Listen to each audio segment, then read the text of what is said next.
Hi, everybody. Thanks for joining me as we take a look at Thursday update on your Friday night into Saturday storm. It's like deja vu all over again in terms of the weather. We are big time in the active pattern here, which looks to continue at least through this storm. And then we have a couple of storm chances next week.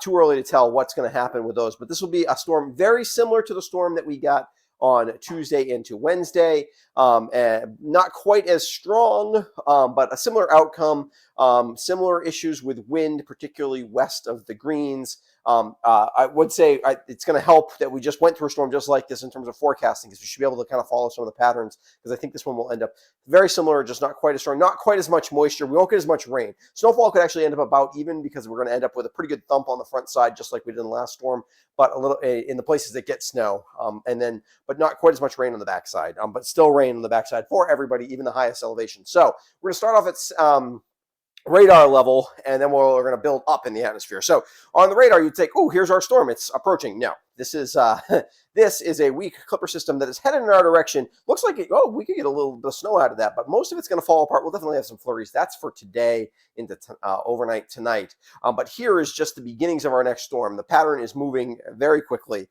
And so this storm is really going to ramp up during the day tomorrow and then go well to our west as a cutter, which means cut inside of the Appalachian Mountains. And then we'll get the overrunning precipitation on the east side of the system, just like with the last one, which means we're on the warm side of the system, which means as the system swings through, it floods in warm air, especially aloft. Sometimes at the surface, we don't get the real warm air. We're not going to spike up to the 50s or anything like that, but we'll warm up enough that we change to maybe a period of sleet. That didn't really happen with the last storm. It was basically a straight change from snow to rain. We could have a little bit of sleet in between this time, not enough that you're really going to notice, and that probably happens overnight while you're sleeping anyway. So even if it does happen for an hour, you won't even notice it unless you happen to wake up and hear it in the middle of the night. But yeah, it'll be a sloppy commute on Saturday morning. So let's take a look at satellite imagery. This better shows our system here and this big trough across the western part of the United States as part of a bigger trough that's kind of across the entire United States. This is kind of what we call a shortwave trough often, which is a trough that is kind of within the overall wider pattern. This is kind of a big synoptic scale trough here across the United States, to throw a little weather terminology at you.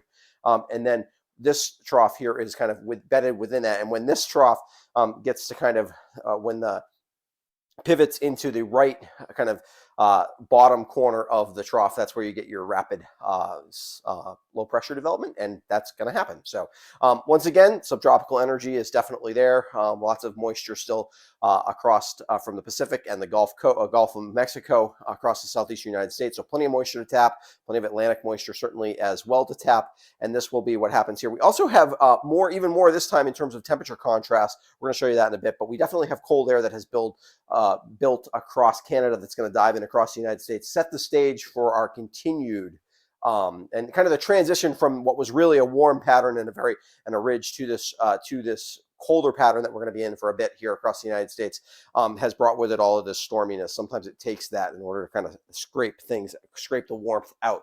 Here is vorticity map. We've talked about these a lot of times in the past, this is sort of mid and upper levels vertical motion in the atmosphere. Here is, you can see this is a very strong piece, a lot of energy associated with the storm, and little pieces of energy as it's emerging across the Rockies. And so that is going to set the stage for what we need in order to make our system happen. Here's our storm that's going to swing through. This one is kind of dying, but this piece is just getting going, really, as it will develop the storm that heads in our direction tomorrow night into Saturday. I did want to show you just kind of a big picture of what's going on. It's a little hard to see, but this is the North Pole basically right here.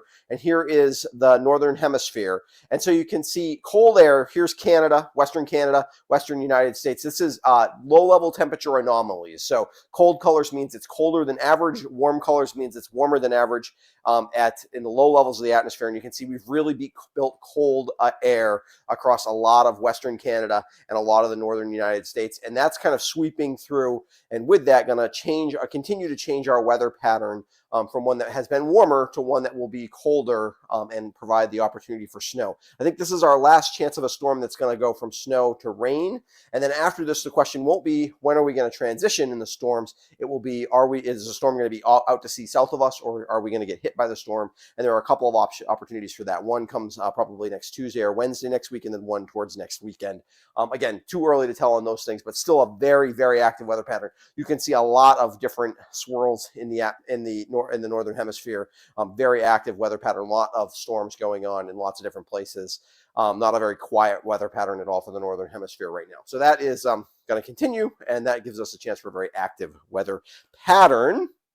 I do want to talk about, here's about what we would expect for the storm. We've looked at some of these maps before. We're going to let this refresh. So here's approximately what we're looking at. As you can see, steady rain or snow breaks out tomorrow evening, probably not until about after 9 o'clock for most of us. It'll be after you go to bed.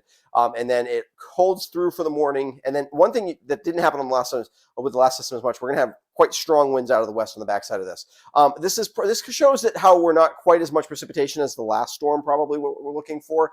But as you can see at the higher elevations, it's a little hard to see here, but snow holds on at the higher elevations for quite a while with this system. Probably the bulk of the precipitation actually falls as snow above, especially above 2,000 feet. And between 1,000 and 1,500 feet, even probably about half the precipitation falls as snow. And so we're looking at not as much last storm. A lot of the liquid equivalents were in the 2 to 2.5 inch range across southern Vermont. We're probably only about an inch to inch and a half this time, which is still a very wet, kind of juicy storm.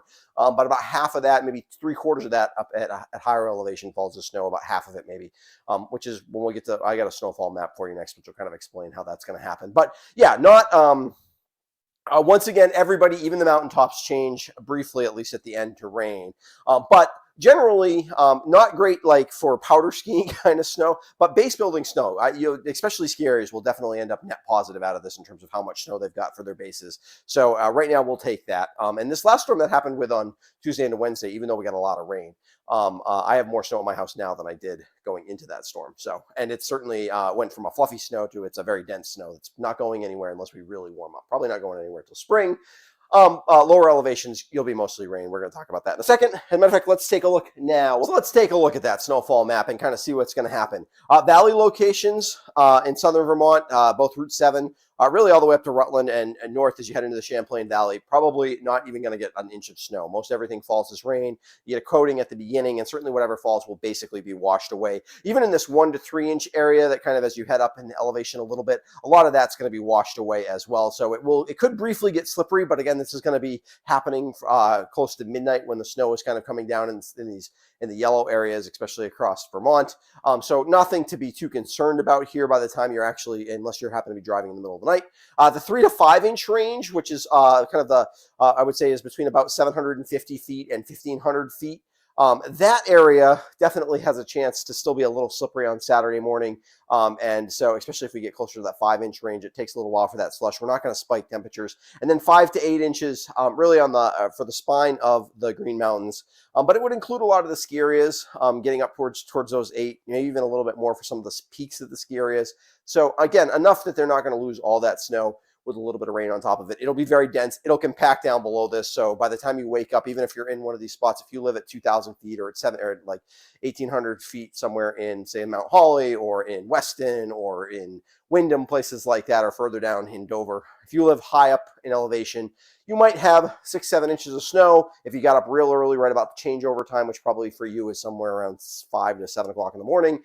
But it may compact down to more like 3 to 4, but a really dense 3 to 4 inches by the time everything is actually done on Sunday or Saturday afternoon. And then actually we might get a little bit of upslope snow on the backside. There's quite a bit of moisture on the backside of this that could give some of those favored spots that could keep the roads kind of slick going over the mountain passes all the way through, maybe even Sunday morning. So you don't want to just be careful about that if you're headed out. Let's take a look at the, not the weekend forecast, my goodness.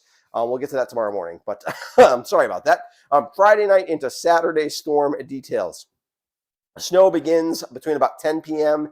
and midnight, transitions to rain from about 4 a.m. to 7 a.m. Winds will cause power outages. I didn't talk that much about that, but again, we will be very windy in the same places you were windy the other night. So if you're like me, and I thought I might get some wind out of the last storm because of how strong it was at my house, even though I'm not in a favored wind spot in that regard. I got almost no wind out of the last storm. Certainly you could kind of hear it at times. I got wind only on the backside, so I got wind yesterday afternoon and evening. But on the southeast winds, I got none of them. So winds will cause power outages on the west of the Green Mountains again. So if you lost power out of the last system, you're at risk to lose it again. If you didn't lose power out of the last system, you're probably in pretty good shape because the winds should be a little bit weaker with this system than they were the last system, even though they will roar in some locations.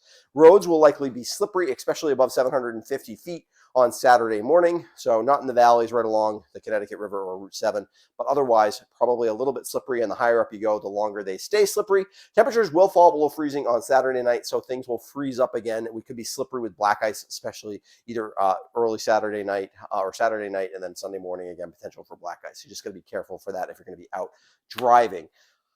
Yeah, lots of forecasts. So if you haven't subscribed, I would encourage you to subscribe to my YouTube channel. It helps make sure that you don't miss any of my videos.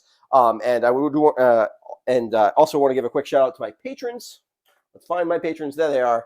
I want to give a quick shout out to my patrons. They help support what I do here at the West River Weather Guy. I really appreciate their support. I will be back tomorrow morning with your weekend forecast, which will include more details about the storm and an updated snowfall map if things change. And then I will probably take a day or two off, and we'll have to see if when and if I'm going to need to forecast for the Tuesday storm, possibly on Sunday afternoon if it's starting to look like a real thing, or I'll definitely be back at the latest on Monday with a look at your weekend forecast. But I will be back, work week forecast on Monday, but tomorrow I'll be back with the weekend forecast.